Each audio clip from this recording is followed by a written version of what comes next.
వైకుంఠ ఏకాదశి అంటే హిందువులకి ఒక చాలా పవిత్రమైన రోజు. ఆ వైకుంఠ ఏకాదశి రోజు చాలా వరకు హిందూ భక్తులు తిరుపతి వెళ్ళాలి. ఆ వైకుంఠ ఏకాదశి రోజు ఆ దేవుడిది వెంకటేశ్వర స్వామి దర్శనం చేసుకోవాలని చాలా మంది అనుకుంటారు. ప్రతి సంవత్సరము చాలా వైభవంగా కార్యక్రమం జరుగుతుంది. దర్శనం కూడా లాక్స్ ఆఫ్ భక్తులు దర్శనం చేసుకుంటారు.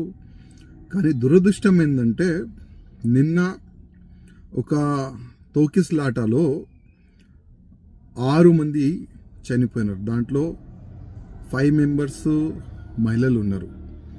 ఇంకా 48 మెంబర్స్ దాంట్లో ఇంజిట్ కూడా అయినారు ఆ తోకిస్లాటలో.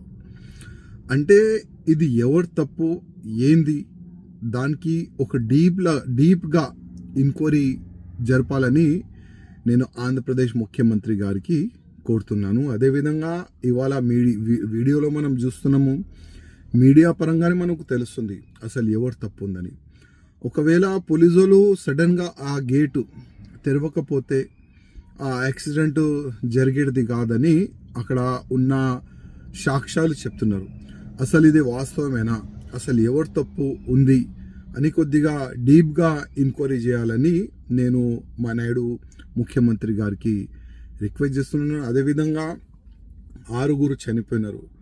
వాళ్ళకి ఫైనాన్షియల్గా టీటీడీ చైర్మన్ గారు అదేవిధంగా ముఖ్యమంత్రి గారు వాళ్ళకి ఒక 10 lakhs రూపీస్ కానీ వాళ్ళ ఫ్యామిలీ మెంబర్స్కి ఫైనాన్షియల్గా సపోర్ట్ చేయాలని నేను రిక్వెస్ట్ చేస్తున్నాను. అదేవిధంగా చాలామంది ఇంజ్యూర్డ్ అయినారు కదా, వాళ్ళు కూడా ఫైనాన్షియల్గా సపోర్ట్ చేయాలని నేను ముఖ్యమంత్రి గారికి రిక్వెస్ట్ చేస్తున్నాను. అదేవిధంగా ముందు ఇట్లాంటి యాక్సిడెంట్ జరగకూడదు, దానిపైన కూడా ఒక మంచిగా ప్లానింగ్ చేయాలి. లక్షల మంది తిరుపతి దేవస్థానంకి వస్తారు.